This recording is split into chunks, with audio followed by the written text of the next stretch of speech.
The chandeliers of Hartsworth House blazed with 1,000 candles on that fateful evening in April of 1847. Their crystalline flames reflected endlessly in gilded mirrors, until the ballroom seemed to contain within it all the stars that London's coal-smoke skies had stolen from the heavens. The air hung thick with the perfume of hothouse roses blooms, forced into unseasonable splendor by the wealth of their hosts, and beneath that sweetness lurked the sharper notes of French cologne, champagne, and the particular electricity that only a masquerade could conjure. For on this night,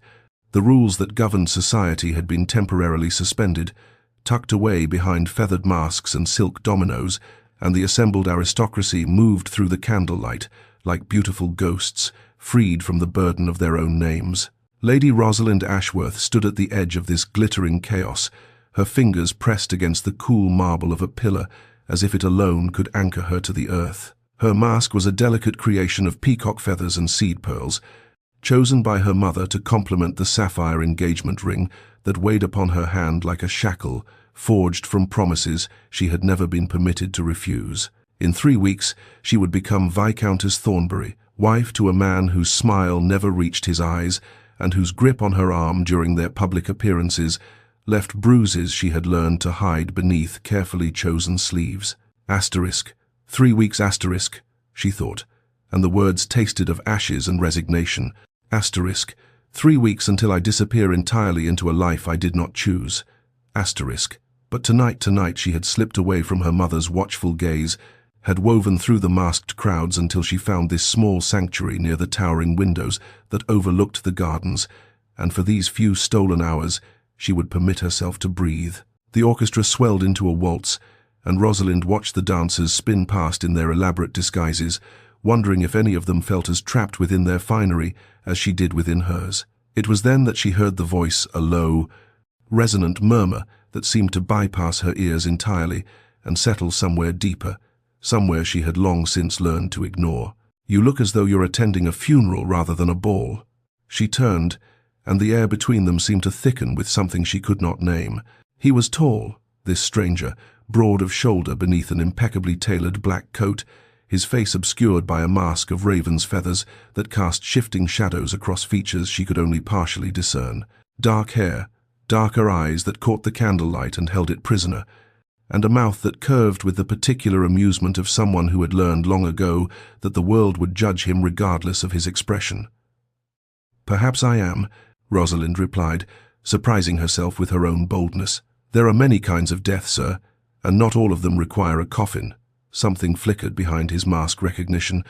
perhaps not of her face but of her sentiment, and when he extended his gloved hand toward her, she understood that she stood at the threshold of either salvation or ruin. She did not yet know that the stranger before her was Alexander Blackwood, the Duke of Ravenscar, whose very name had been spoken as a curse within the walls of her father's house for 3 generations. She knew only that his voice made her feel, for the first time in months, that she was something more than a transaction in silk and diamonds. And so, God help her. She took his hand. His hand was warm even through the barrier of their gloves, and when he drew her into the waltz, Rosalind felt as though she had stepped outside the boundaries of her own carefully circumscribed existence, and into a story that belonged to someone braver, someone who had never learned to fold herself into the small spaces that society demanded of earls' daughters. They moved together with an ease that startled her, his lead confident but not commanding, guiding her through the turns as though they had danced 1,000 times before in some life she could not quite remember. "You speak of death with remarkable composure for a woman so young," he observed, and there was genuine curiosity in his voice rather than the practiced flattery she had learned to expect from gentlemen of the ton. "I have been prepared for a kind of death since I was 17, she replied, emboldened by the anonymity of her mask and the champagne warmth that had loosened her carefully guarded tongue. "The death of possibility, of choice, of the woman I might have become had I been born to different circumstances." The stranger, for she must think of him as a stranger, must not allow herself to wonder about the man behind the raven. Feathers was silent for a long moment, and when he spoke again, his voice had lost some of its sardonic edge. "And yet, you came tonight, despite this impending doom of yours." "Perhaps because of it," she confessed. "In 3 weeks, I will belong to a man who sees me as an acquisition, a means of improving his bloodline, and managing his household. Tonight is the last night I shall ever belong to myself.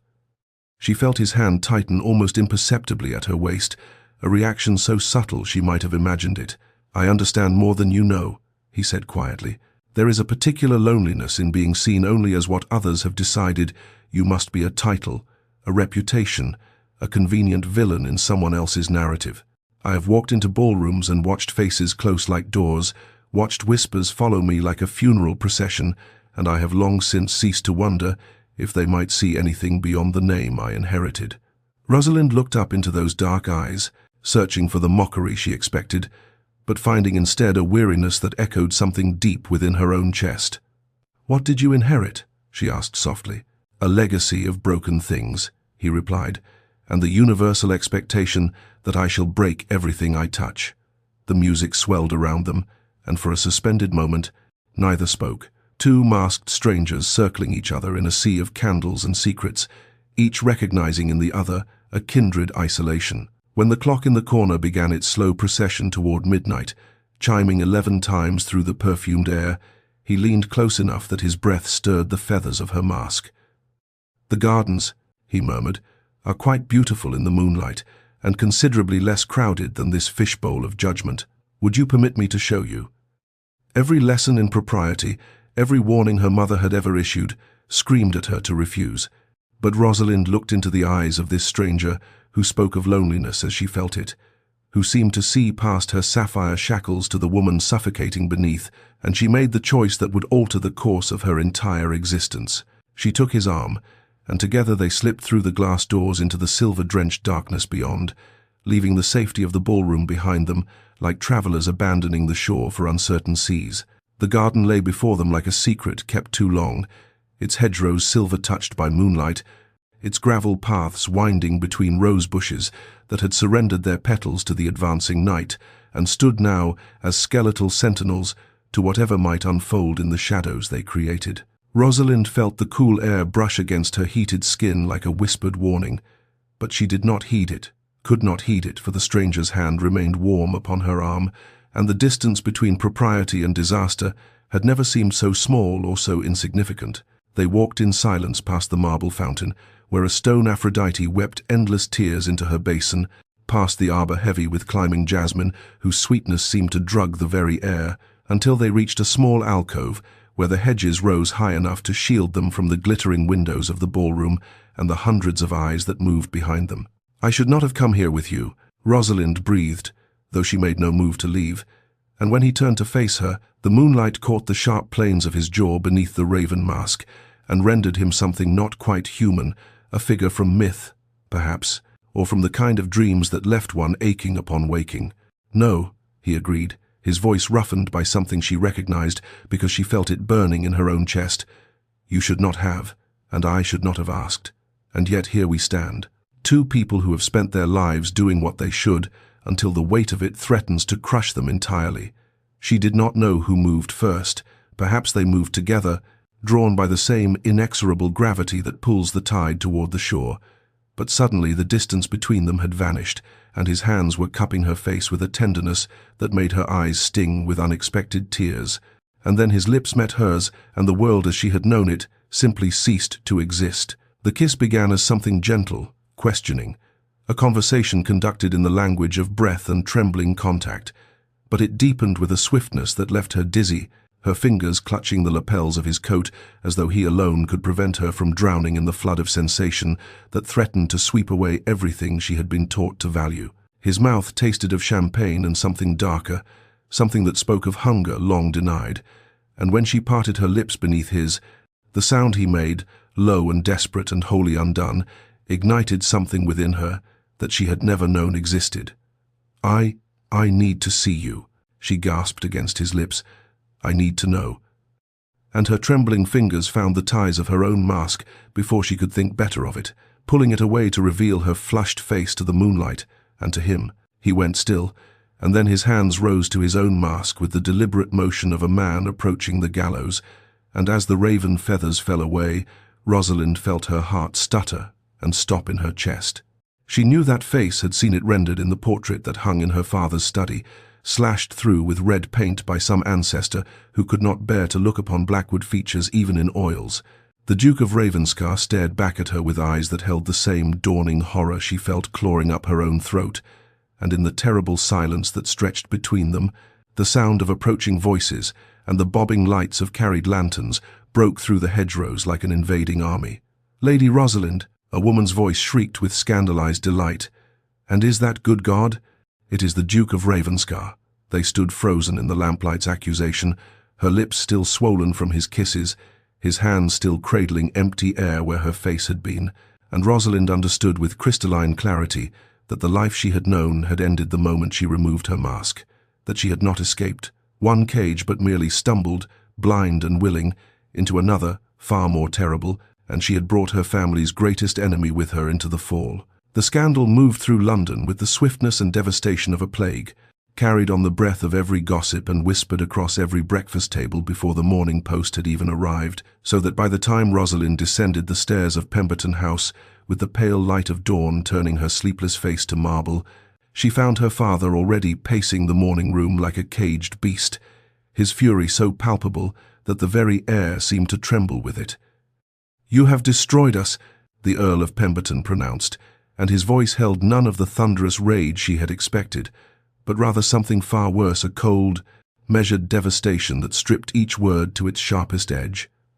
3 generations of honor, of careful alliances, of standing in society, and you have torn it all to ribbons for what? A kiss in a garden with the one man in all of England whose touch could poison this family beyond redemption? Her mother sat weeping in the corner, her handkerchief already soaked through, her shoulders shaking with sobs that seemed to come from somewhere deeper than grief, from the place where dreams of grandchildren and society weddings and the continuation of everything she had built her life around now lay in smoking ruins. The Morning Post had brought a letter from Viscount Hartley, Rosalind's erstwhile betrothed, written in language so cutting that her father had burned it immediately after reading, though not before the words "soiled goods" and "Blackwood's whore" had seared themselves into Rosalind's consciousness like brands upon flesh. The engagement was publicly dissolved, announced not with the quiet dignity of mutual agreement but with the vindictive flourish of a man scorned, and by noon the calling cards had stopped arriving, and the invitations for the season had begun to be quietly rescinded, one by one, like candles being extinguished throughout a great house until only darkness remained. "The Blackwood curse," her father spat, and in his eyes Rosalind saw not just anger but genuine fear, the kind that had been bred into him from childhood, passed down through generations like a hereditary disease. "Your grandfather warned me, warned us all, that they would find a way to destroy what they could not possess, and now his youngest son's whelp has accomplished what duels and lawsuits could not. He has taken my daughter and made her unmarriageable, untouchable, a pariah in the only world that matters." Rosalind wanted to protest, wanted to explain that Alexander had not taken anything she had not freely offered, that for one brief and shining moment in that moonlit garden she had felt more alive than in all her 22 years of careful compliance.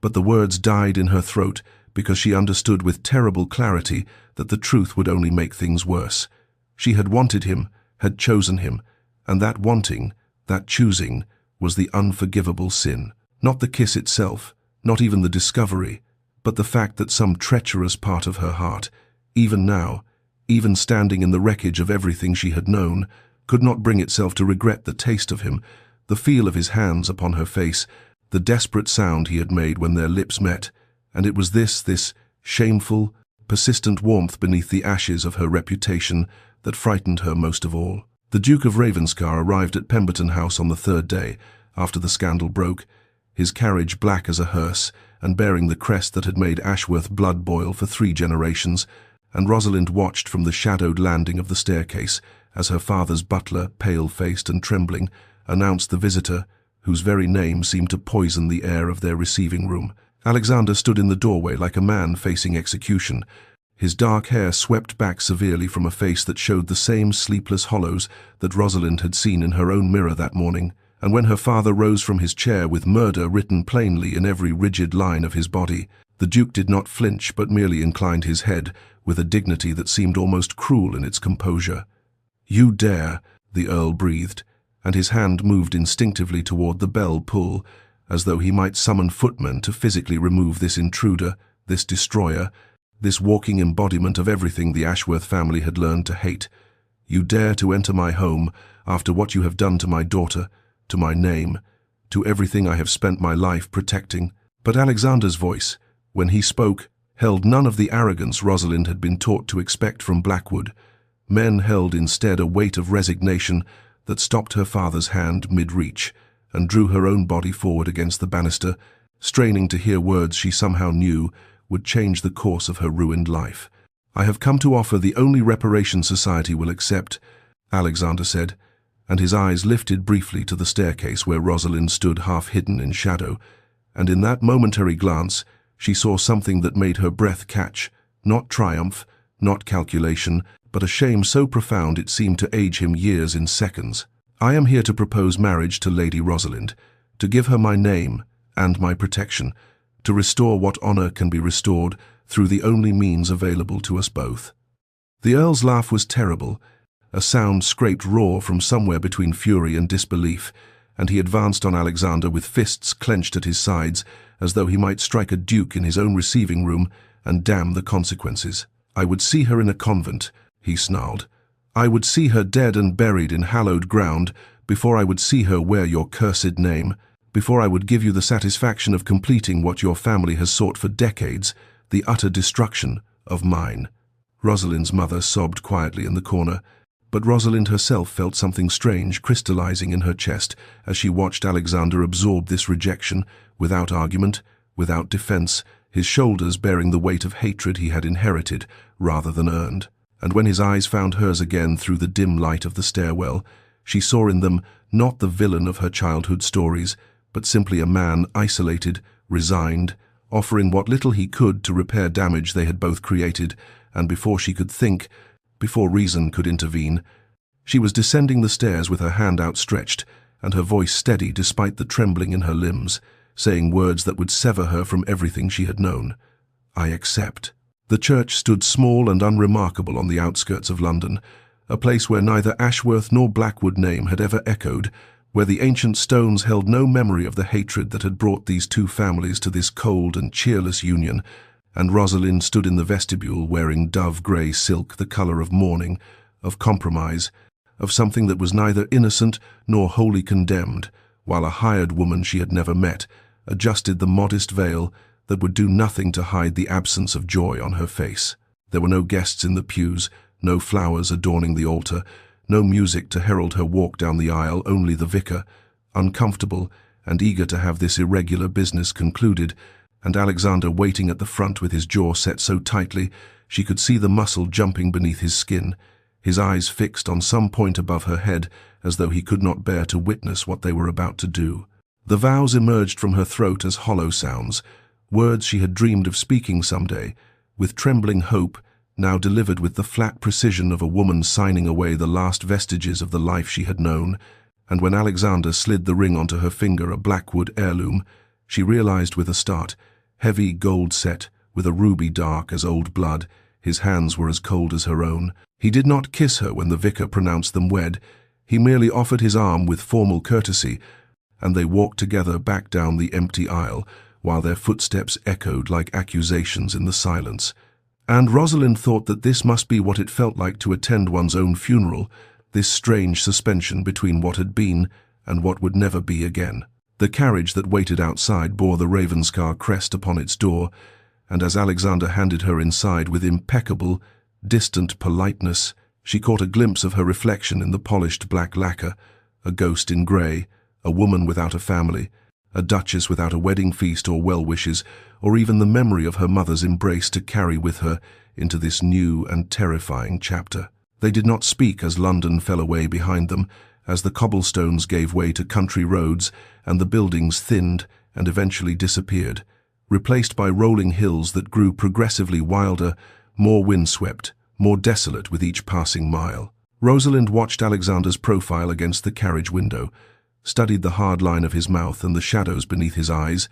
and wondered what thoughts moved behind that impenetrable facade, whether he regretted his offer, whether he blamed her for accepting, whether he felt anything at all beyond the grim satisfaction of duty discharged. The countryside transformed as they travelled north,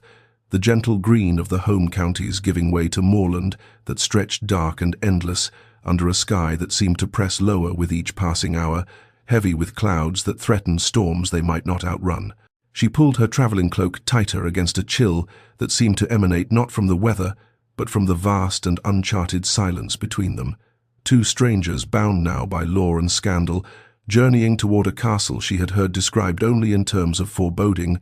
toward a future she could not imagine and had not chosen, yet somehow had accepted. And as the first drops of rain began to strike the carriage windows like tears, the sky was weeping on her behalf.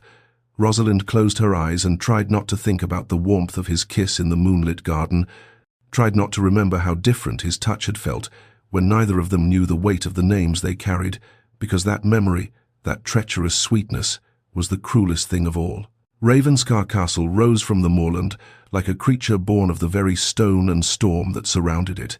its towers black against a sky that seemed perpetually threatening, its windows reflecting nothing but the grey emptiness of the landscape that stretched in every direction without mercy or softness, and Rosalind felt her heart contract as the carriage passed through gates topped with iron ravens, whose wings seemed poised for flight that would never come. Alexander handed her down with the same formal courtesy he had maintained throughout their journey,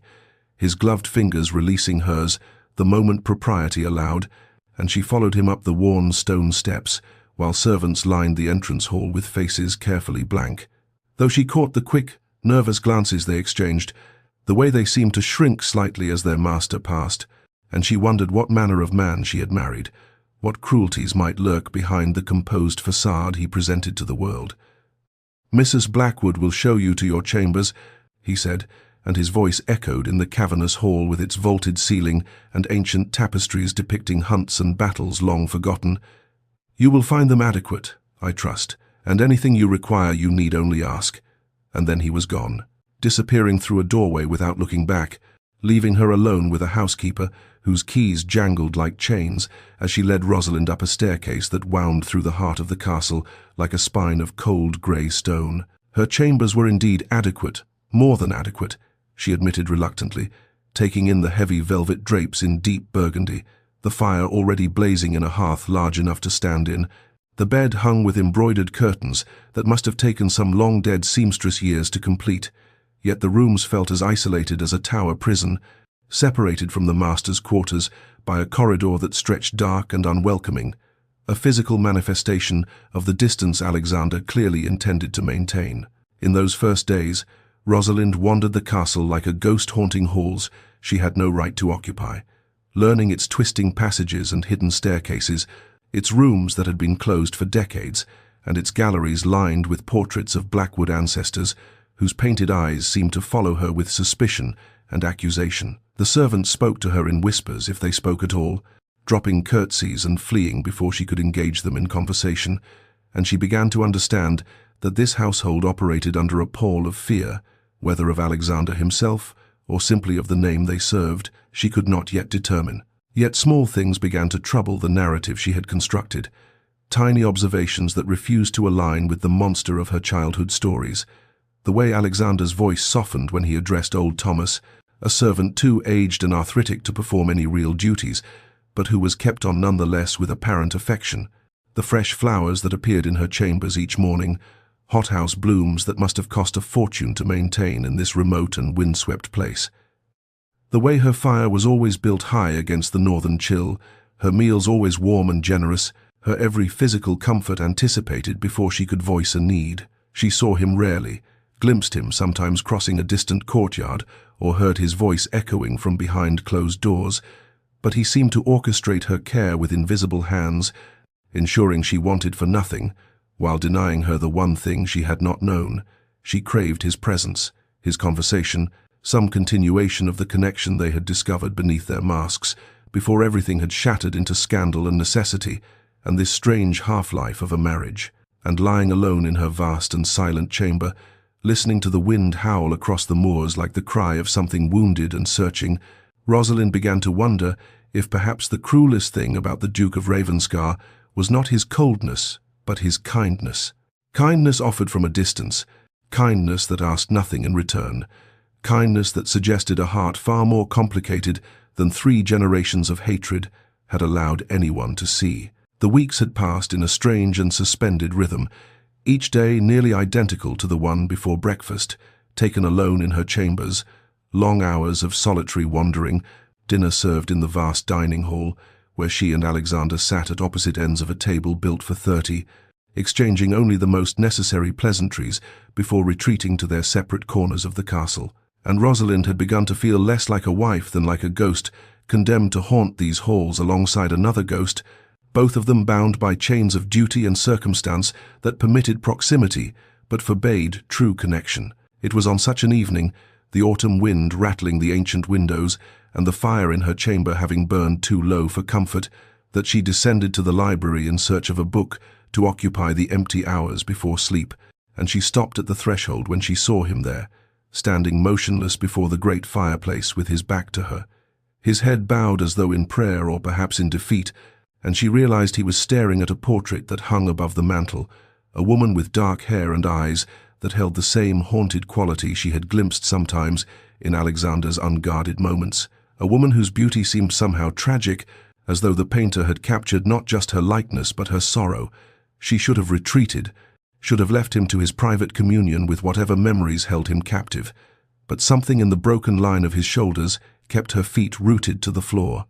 and when the floorboard creaked beneath her weight, he turned sharply, and she saw that his eyes were bright with something that might have been tears hastily suppressed. "Forgive me," she whispered. "I did not mean to intrude." But he only shook his head and turned back to the portrait, and after a long moment he spoke in a voice she had never heard from him before, raw, stripped of all the careful armor he wore against the world. "My mother," he said simply, "Eleanor Blackwood, though she was born Eleanor Hartley, the daughter of a country vicar who had the misfortune to catch my father's eye at her first and only season," and the bitterness in his tone made Rosalind's heart clench as she moved closer, drawn despite herself into the orbit of his grief. She was 18 when she married him, 19 when she had me, and dead before her 30th year, not of illness, not of accident, but of the slow and merciless destruction that comes from being trapped in a house built on hatred, married to a man who saw her only as a vessel for heirs and a target for his rages when the wine took him. He fell silent, and Rosalind stood beside him now, close enough to see the way his hands trembled slightly at his sides, close enough to smell the brandy he must have been drinking alone in this room, full of books and shadows and memories too heavy to bear. "I swore I would never marry," he continued, and his voice was barely above a whisper. "I swore I would let the Blackwood line die with me, rather than condemn another woman to this prison, rather than risk becoming what he was, rather than watch someone He stopped, swallowed hard, rather than watch history repeat itself in these halls that have known nothing but misery for generations. And Rosalind, who had spent her life being told that Blackwoods were monsters incapable of tender feeling, looked at this man who had married her to save her honor, while fully expecting to live out his days in cold isolation, and she understood at last that the walls he had built around himself were not cruelty, but protection. Protection for her, protection from himself, protection from the possibility of becoming the very thing he feared. "You are not your father," she said softly, and when he turned to look at her with something like desperate hope flickering beneath the grief, she held his gaze and repeated it with all the conviction she was only beginning to feel. "You are not your father, Alexander." The village of Ravenscar Hollow lay nestled in a fold of the moorland some 3 miles from the castle, and Rosalind had decided to walk there on a morning when the autumn sun broke through the perpetual grey with unexpected warmth, driven by a restlessness she could not name, and a curiosity about the people who lived under her husband's dominion, for if she was to spend her life in this remote corner of England, she reasoned, she ought to know something of its inhabitants, beyond the silent servants who tended her needs within the castle walls. She had expected to find the sullen poverty and fearful deference that typically marked estates ruled by cruel masters, had braced herself for whispered complaints and resentful glances directed at the Blackwood bride, but what she discovered, as she wandered the neat cobblestone streets, stopped her heart and rewrote everything she thought she knew. The village school stood proud and well-maintained, its windows gleaming, its yard filled with children whose laughter rang clear as bells across the morning air, and when she inquired of the elderly schoolmistress who had funded such a fine establishment, The woman's face softened with unmistakable affection as she replied, "Why, the Duke himself, your Grace, though he made us swear never to speak of it, paid for every brick, every book, every slate, and visits twice a year to see the children's progress, though he thinks no one notices him watching from the road." The hospital came next, a converted manor house staffed by a physician trained in Edinburgh and 2 nurses whose salaries, Rosalind learned from a grateful patient recovering from a farming accident, were paid entirely from the Ravenscar estate accounts. She walked past cottages rebuilt after a fire that had swept through 5 years prior, each one constructed sturdier and warmer than before, the tenants speaking of their Duke not with fear, but with a loyalty that bordered on devotion. "He came himself that night," one farmer told her, "worked alongside us in the bucket line till his hands bled, then housed every family in the castle until the homes were ready, and never spoke a word of it to anyone outside the village." By the time Rosalind returned to the castle, her mind was reeling with the weight of discovery, and she found Alexander in his study and confronted him with all she had learned, watching his face cycle through surprise, discomfort, and finally a bitter resignation that hurt her more than anger ever could have. "You hide this," she said, her voice trembling with an emotion she could not fully identify.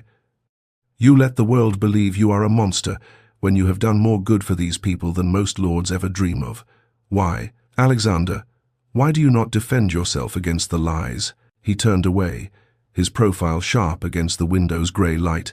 and when he spoke his voice was hollow with years of accumulated defeat. "Kindness from a Blackwood? Society would sooner believe the devil himself reformed than accept that a Blackwood might possess a shred of decency. I learned long ago that protest only invites ridicule, that attempting to change their minds only provides them fresh ammunition for their contempt."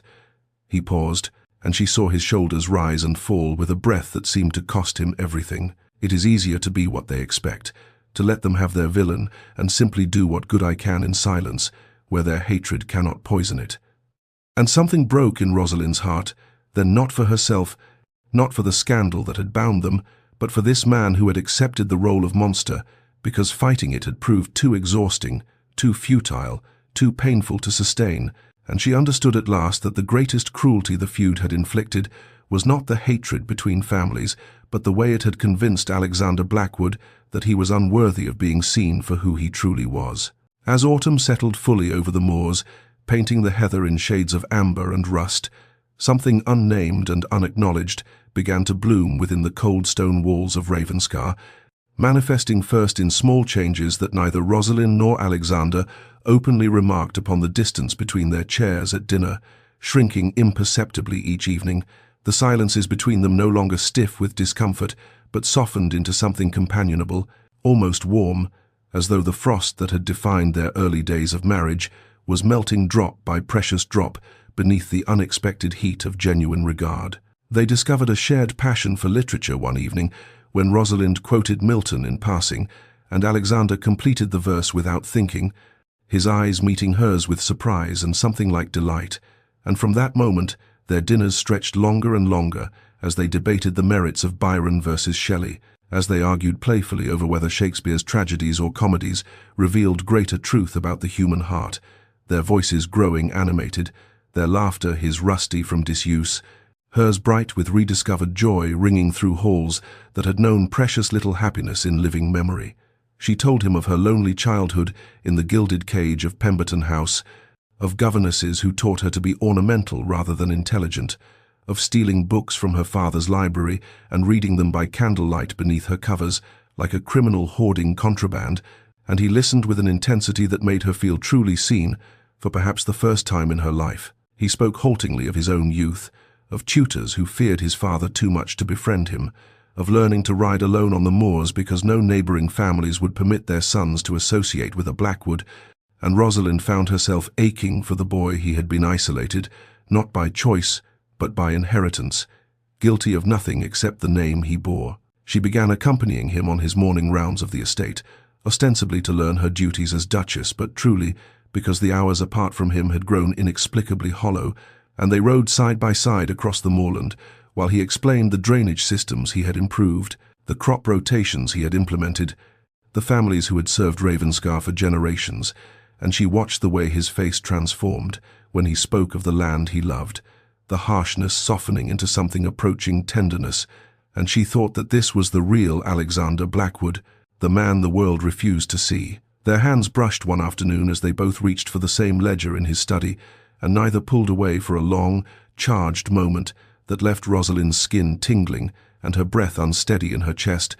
and when she finally looked up she found him, watching her with an expression she recognized from the masquerade, that same hunger, that same bewildered want, but layered now with something deeper, something that terrified her precisely because it did not terrify her at all. They did not speak of it, this growing thing between them, this vine of connection wrapping ever tighter around two hearts that had been promised to loneliness. But it lived in the way he began saving passages from his reading to share with her, in the way she found herself dressing with greater care each morning,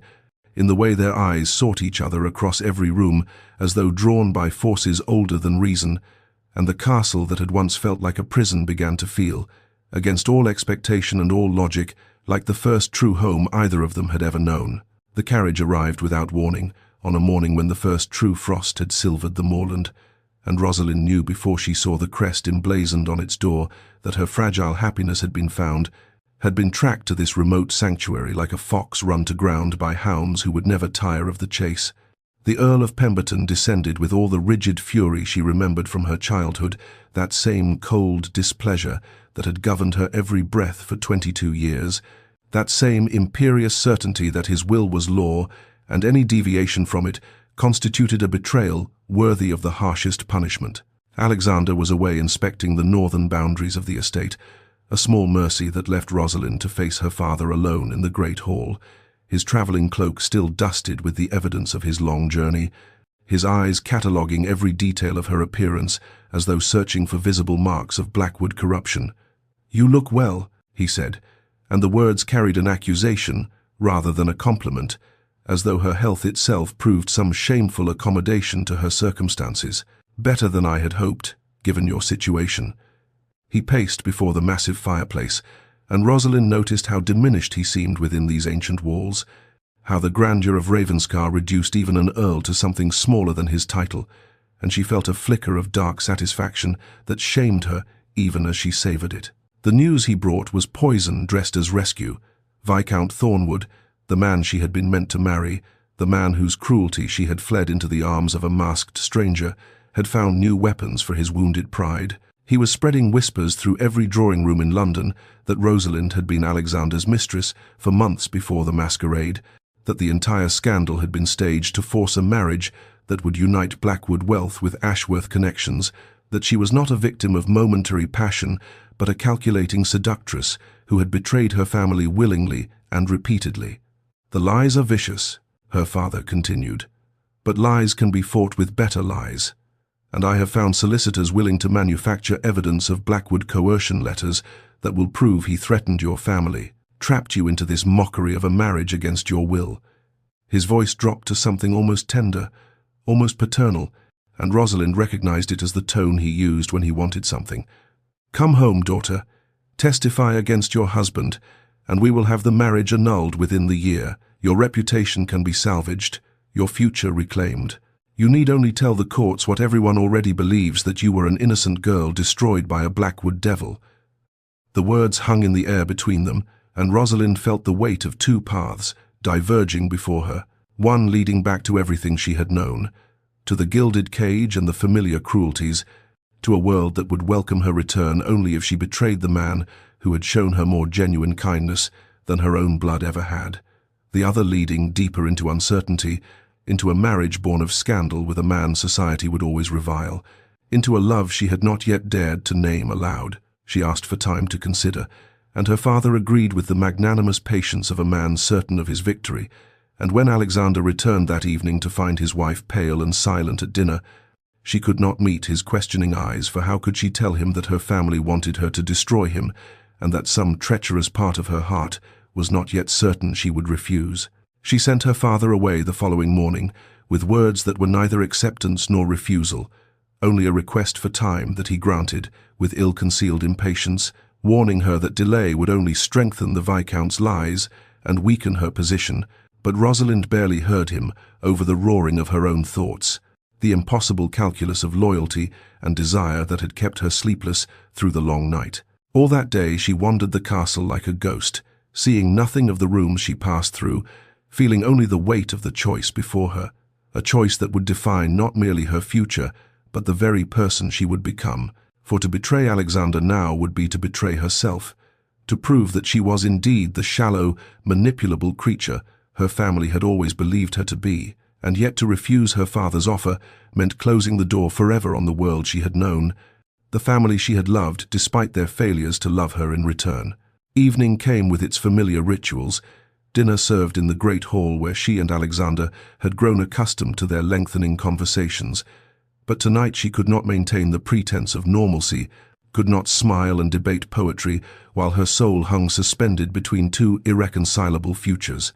And when he asked her quietly what had transpired with her father, the question gentle in a way that undid her completely, she found herself telling him everything, the Viscount's lies, the fabricated evidence, the annulment that awaited her, if only she would testify to his villainy. She watched his face as she spoke, watched the familiar mask descend over his features, the careful blankness that she now recognized as his armor against a world that had never stopped wounding him, and when she finished, he was silent for a long moment before he spoke words that shattered something within her chest.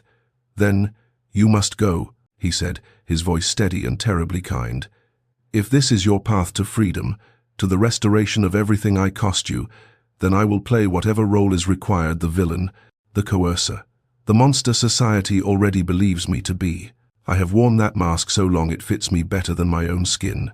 He rose from the table and turned toward the fire, presenting her with the rigid line of his back, and she understood that he was offering her the gift of not having to see his face as he surrendered her, not having to witness whatever devastation lay beneath his careful composure. "Go back to your family, Rosalind. Let them restore your reputation. Find a husband who will not make you an outcast simply by bearing his name. I will sign whatever documents are necessary. I will confess to whatever sins they require. Your happiness is worth more than my—" But he never finished, because she had crossed the space between them and seized his arm, turning him to face her with a strength born of sudden, crystalline certainty. "I don't want freedom from you," she said, and her voice broke on the words even as her heart mended itself around them. "I want freedom with you, Alexander. I want mornings debating Milton and evenings riding the moors. I want to build something true from the wreckage of our family's hatred. I want you not because scandal demands it, not because honor requires it, but because somewhere between that first waltz and this moment, I began to love you." The word hung between them, terrifying and irreversible,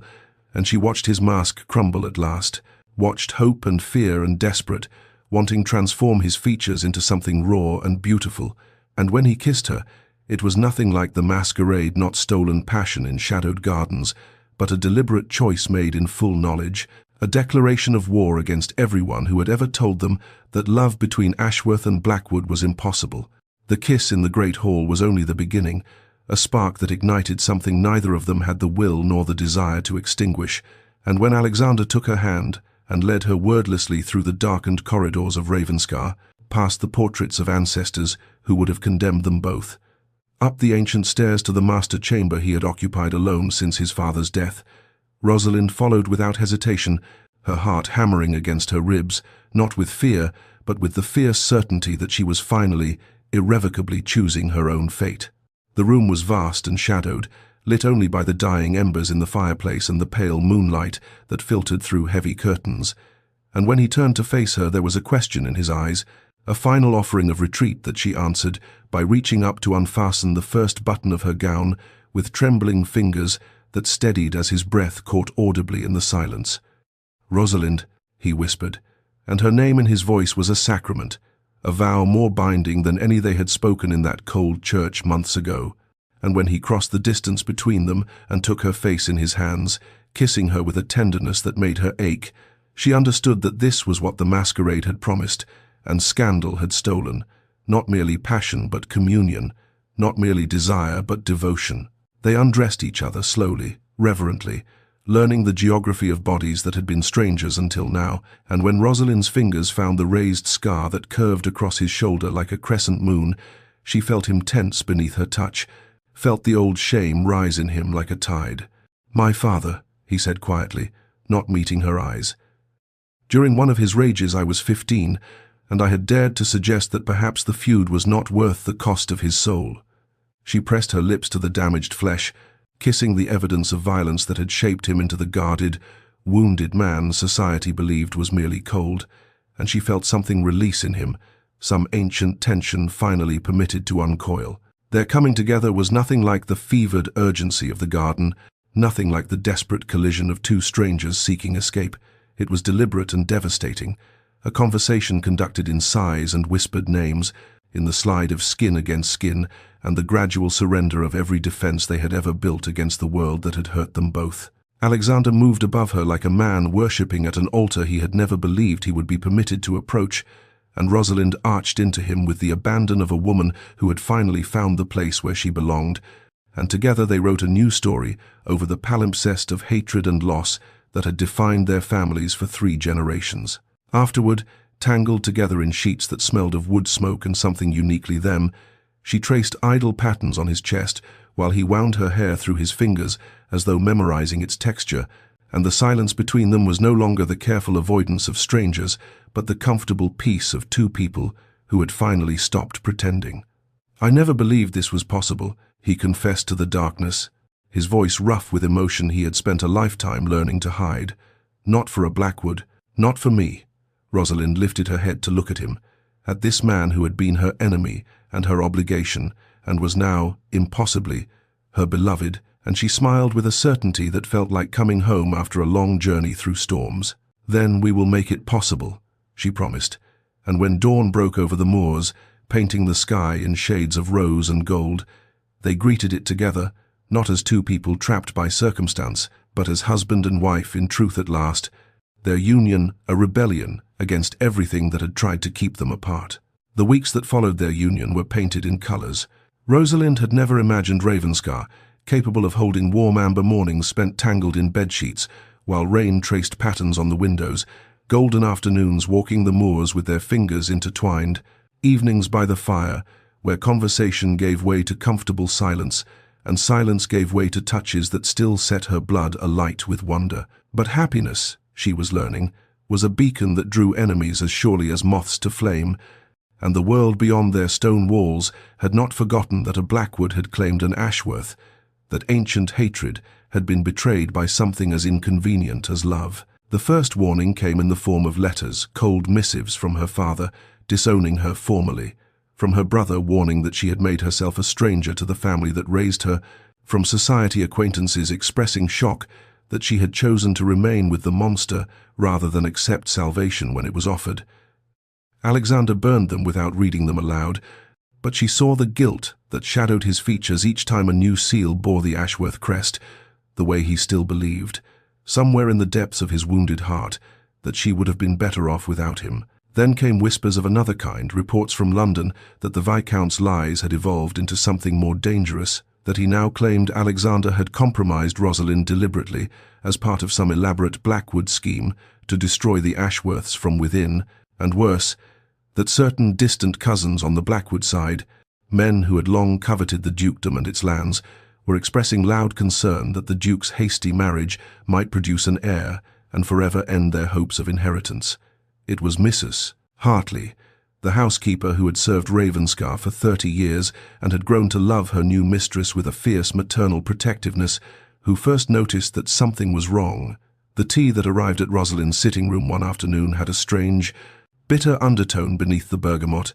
and the old woman's face went white as she snatched the cup away and summoned the physician before Rosalind could protest. The diagnosis was arsenic, a small dose but unmistakably deliberate, and when Alexander learned what had happened, his transformation was terrifying to behold. The gentle man who read poetry by firelight and laughed at her terrible attempts at sketching vanished, replaced by something ancient and dangerous, a duke whose ancestors had been warriors and who carried their capacity for violence in his blood like a dormant inheritance, suddenly awakened. He raged through the household, demanding answers, dismissing servants who could not account for their movements, threatening consequences that made even the stalwart footman pale, and Rosalind watched from her bed, where the physician had insisted she rest, as fear rippled through Ravenskar like wind through wheat. But it was not his fury that moved her, not the display of power that reminded the world why Blackwoods had been feared for generations. It was later, when the household had quieted and he came to her chamber,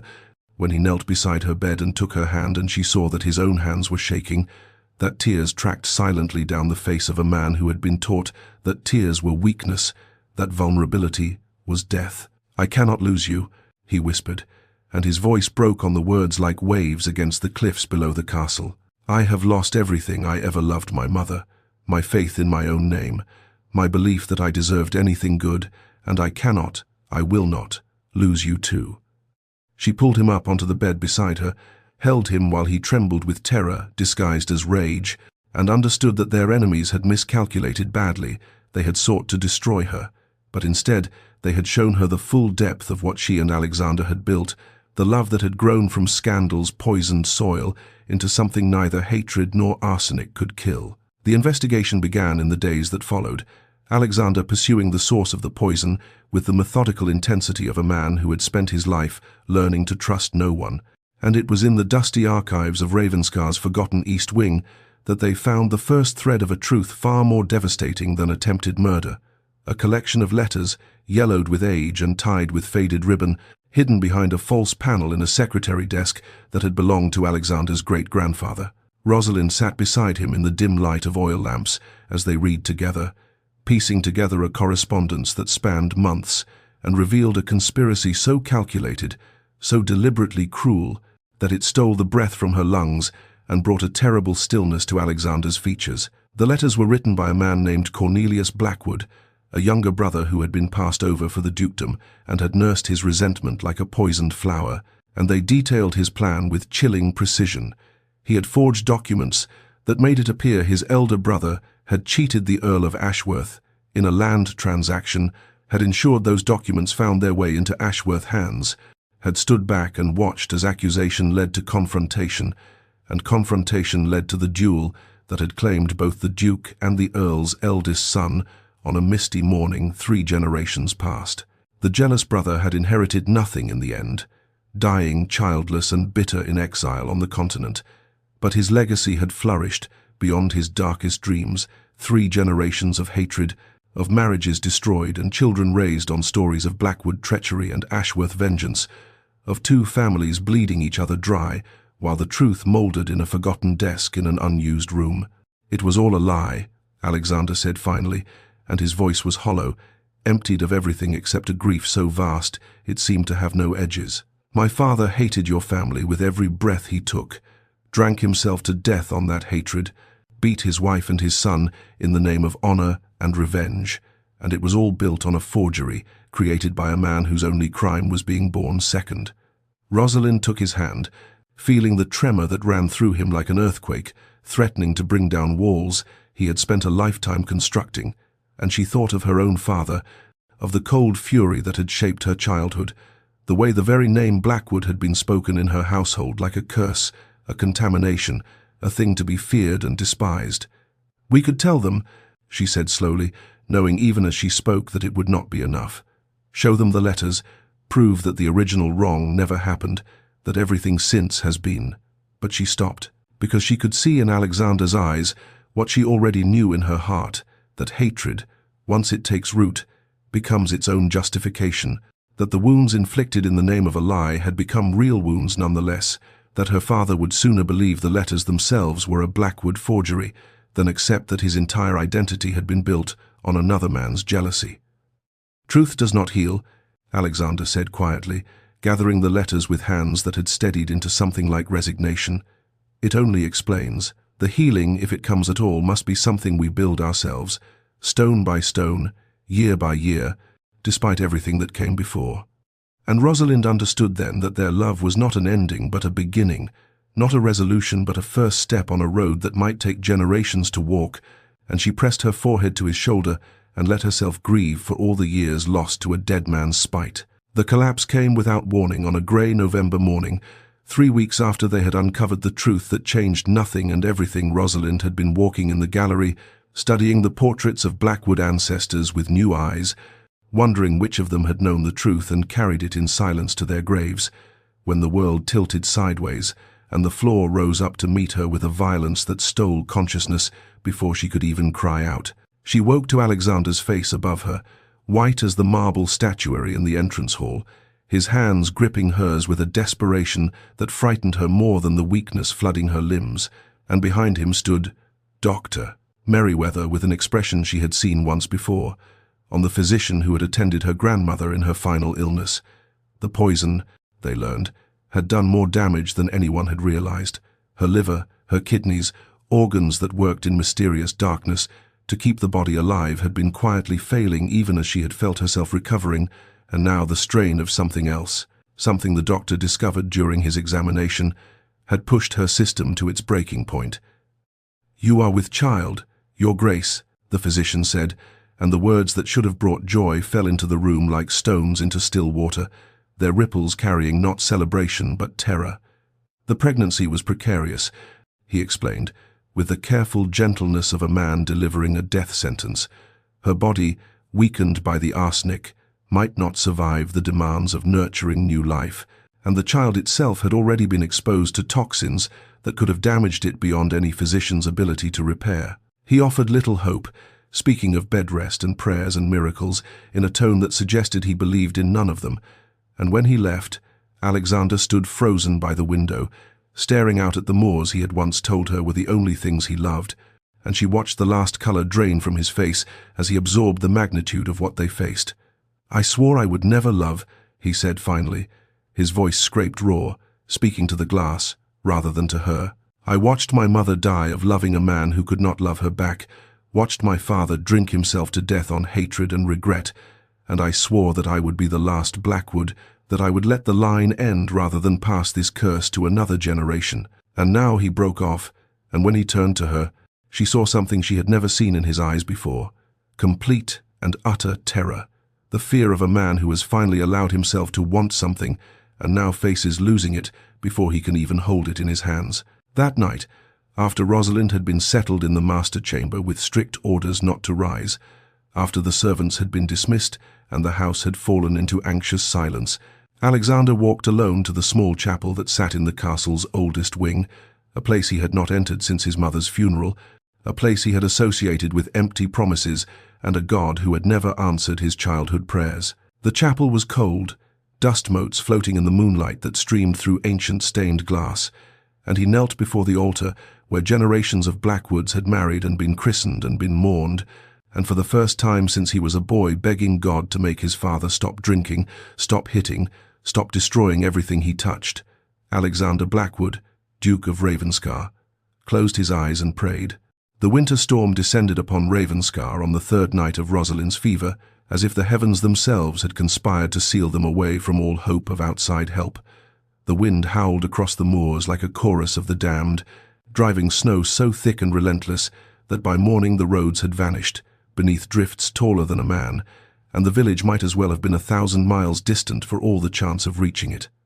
Dr. Merriweather had left the day before with promises to return, but now Alexander stood at the window watching the white fury consume the world and knew with terrible certainty that whatever happened in the coming hours, they would face it alone. He and Rosalind, and whatever servants remained, brave enough to venture into the sick room where the Duchess burned with a fire that seemed determined to consume her from within. He did not leave her side, not when Mrs. Hartley begged him to eat,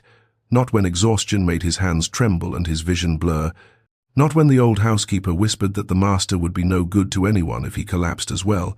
He simply pulled his chair closer to the bed where Rosalind lay tangled in sweat-soaked sheets, her face pale as the snow that battered the windows, her lips moving in constant murmured conversation with phantoms only she could see, and he began to read. He read to her from the volume of poetry she had left on her nightstand, verses about love and loss and the eternal turning of seasons, and when his voice grew hoarse, he simply talked, telling her stories of his childhood before his father's drinking had turned their home into a battlefield, memories of his mother teaching him to ride, of summer days when Ravenscar had seemed not a prison but a paradise, of the boy he had been before the world taught him that Blackwoods were meant to be hated and feared and nothing more. "I never told you about the time I tried to run away," he said, his hand wrapped around her burning fingers, his thumb tracing circles on skin that felt paper-thin and impossibly fragile. I was 9, and I had decided that if I could only reach London, I could find my mother's family. She had a sister she never spoke of, and I had this child's fantasy that if I found her, she would take me away from all of it, give me a new name, let me be someone other than the Blackwood heir. He laughed, a broken sound in the quiet room. I made it as far as the village before one of the tenant farmers recognized me and brought me home, and my father. He stopped, the old shame rising in his throat, then forced himself to continue because she deserved to know everything, deserved to understand the full measure of the man who loved her. My father beat me so badly I couldn't sit for a week, and my mother wept and begged and received a blackened eye for her trouble, and I learned that there was no escape from being a Blackwood, that I would carry this name and this legacy until it crushed me. Rosalind's eyes opened then, fever-bright but focused, and she looked at him with a clarity that seemed impossible given how she had been raving only moments before. "You escaped," she whispered, her voice cracked and barely audible above the storm's fury. "You escaped him, Alexander. You became something he never was, kind and good and worthy of love." He brought her hand to his lips, tears he had not known he was shedding falling onto her knuckles. "Stay with me," he begged, all pride abandoned, all armor stripped away. "Teach me to be the man you see, the man you somehow believe I am. Stay with me and I will spend every day of my life trying to deserve you." And in the darkest hour before dawn, when the storm still raged and the candles had burned to guttering stubs, and Alexander had resigned himself to a grief he knew would destroy him, Rosalind's fever broke at last, her skin cooling beneath his desperate touch, her breathing easing from its ragged struggle into something like peaceful sleep, her hand tightening around his with a strength that promised she was not ready to leave him yet. Spring came slowly to Ravenscar that year, as if the land itself had held its breath through the long winter of uncertainty, and now exhaled in cautious increments, first the snow retreating from the lower meadows, then the streams swelling with meltwater and rushing toward the sea, then the first brave crocuses pushing through the still cold earth of the castle gardens, purple and white and gold against the dark soil, like promises made visible. Rosalind watched the seasons turning from her window at first, then from a chair in the garden wrapped in blankets, Alexander insisted upon, despite her protests, that she was perfectly warm, and finally on slow walks along the gravel paths with her husband's arm steady beneath her hand, her body rebuilding itself with the same patient determination that had brought the flowers back from their winter sleep. The child grew within her as the weeks passed, her belly rounding beneath the loose gowns she now wore, and though Dr. Merriweather continued his regular visits with furrowed brow and cautious prognosis, even he could not deny that both mother and baby seemed to be defying the odds that had been stacked so heavily against them. The birth came on a warm May evening, when the sunset painted the moors in shades of rose and gold, and though the labor was long and difficult 18 hours during which Alexander wore a path in the carpet outside the birthing chamber, forbidden to enter, but refusing to go further than the hallway, when the midwife finally emerged with a squalling bundle in her arms, her weathered face was wreathed in the first genuine smile Alexander had ever seen her wear. "A son, Your Grace," she announced, and then, with a softness that surprised him, "And the Duchess is asking for you." He found Rosalind exhausted but radiant, her hair damp against the pillows, her arms cradling a small creature with a shock of dark hair and eyes that blinked open to reveal the precise shade of blue-green that had first captured Alexander's heart at a masquerade ball that now seemed to belong to another lifetime entirely. "He has your hair," Rosalind whispered, "and your stubborn chin. But I hope he might have my temperament."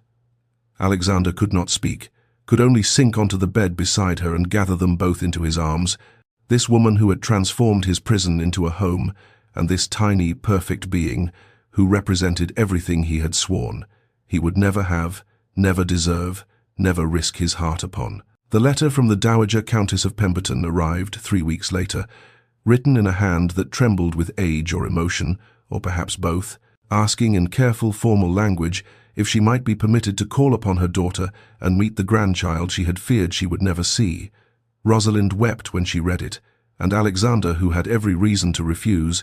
whose father-in-law had spat at his feet, and whose mother-in-law had watched in silence while her daughter was called a traitor and a wanton, found himself writing a response granting permission because he had learned through loving Rosalind that healing required bridges built from unexpected directions. The Countess arrived alone, in an unmarked carriage, and when she stood in the nursery holding her grandson with tears streaming down her cheeks, Alexander withdrew to give them privacy and found himself ambushed in the hallway by a woman who had never spoken a kind word to any Blackwood in her 60 years of life. "I cannot forgive the past," she said quietly, "and I do not ask you to forgive what my husband and I have done to Rosalind, but I can see anyone with eyes can see that you love her, and perhaps that is where healing begins." 7 summers had painted the gardens of Ravenskar in ever brighter colors since the night when scandal had first bound 2 hearts together, and on this particular afternoon in August of 1854, the roses that climbed the ancient stone walls bloomed in such profusion that visitors often remarked. The castle seemed transformed, no longer the forbidding fortress of whispered rumors, but something gentler, something alive with the laughter of children and the quiet contentment of a household that had learned to measure its blessings, not in the opinions of society, but in the warmth of its own walls. Young William Alexander Blackwood, now 6 years old with his father's dark curls and his mother's sea-glass eyes,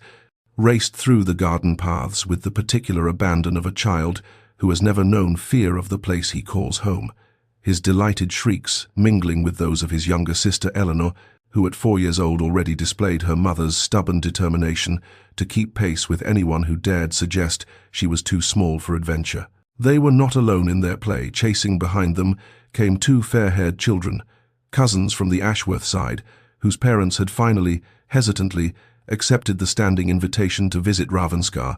and the sight of Blackwood and Ashworth children tumbling together in the grass, where 3 generations of their ancestors had sworn eternal enmity, would have struck their great-grandfathers speechless with rage. Yet to the children themselves it meant nothing more than the simple joy of having playmates on a summer afternoon. Rosalind watched from the terrace where she sat with her mother and her sister-in-law, her brother's wife, who had initially refused to even speak her name after the scandal, and who now discussed the London season with her as if they had never been anything but friends, and she marvelled at how the years had softened what she once believed could never bend. The Earl of Pemberton had died the previous winter, never having spoken to his daughter again,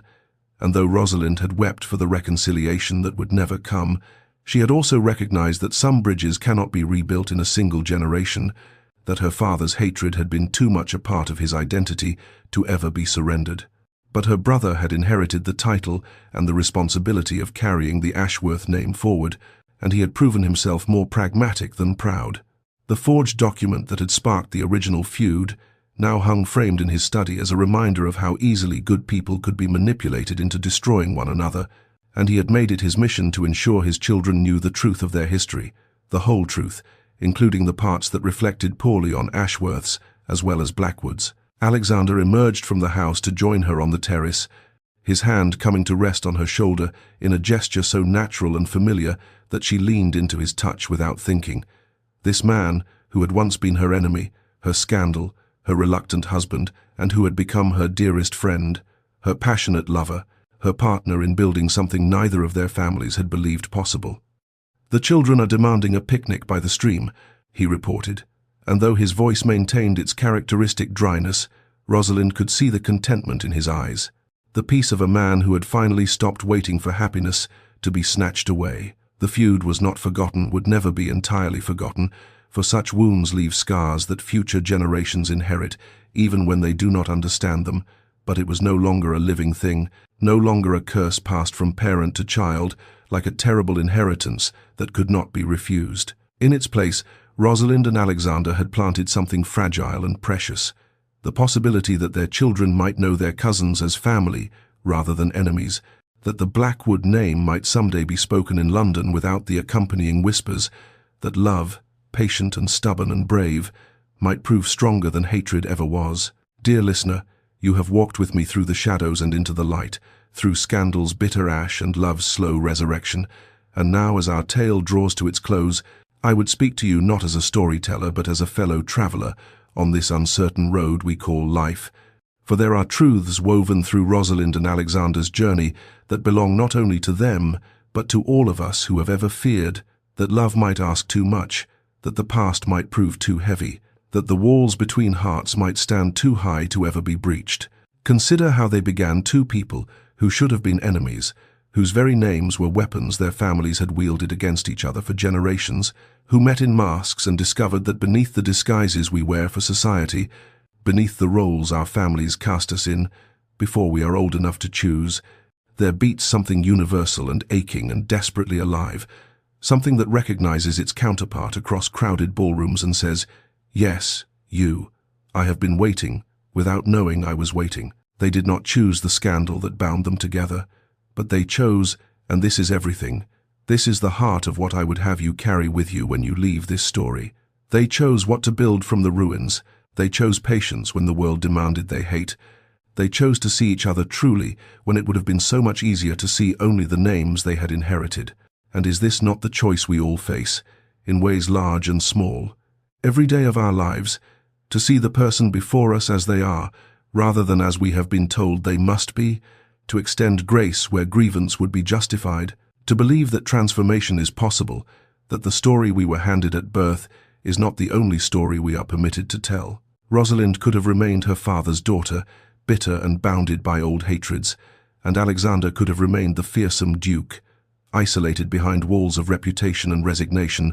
and no one would have blamed them. For the world forgives us readily when we become what it expects us to be. But they reached for something braver, something that required them to be wounded and to wound, to fail and to forgive, to hold on through nights so dark that dawn seemed like a story told to comfort children. The healing between Ashworth and Blackwood is not complete, perhaps it never will be entirely, for some scars are carried forward even when the wound has closed. But their children play together in gardens that once knew only enmity, and that is miracle enough. That is proof enough that we are not prisoners of our histories unless we choose to remain so. So I leave you with this gentle wish, dear listener,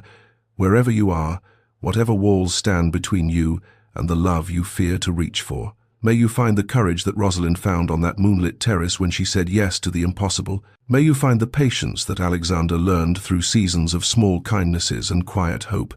And may you remember always that the scandal of loving deeply, of choosing connection over safety, of building bridges where others would build walls, that scandal is worth every whisper, every wound, every moment of doubt. For on the other side of fear lies a garden where roses bloom even in the shadow of ancient stone, where children's laughter echoes across generations of silence, where two hearts that should have been enemies became instead the beginning of something new. Rest now, dear listener, and dream of dawn.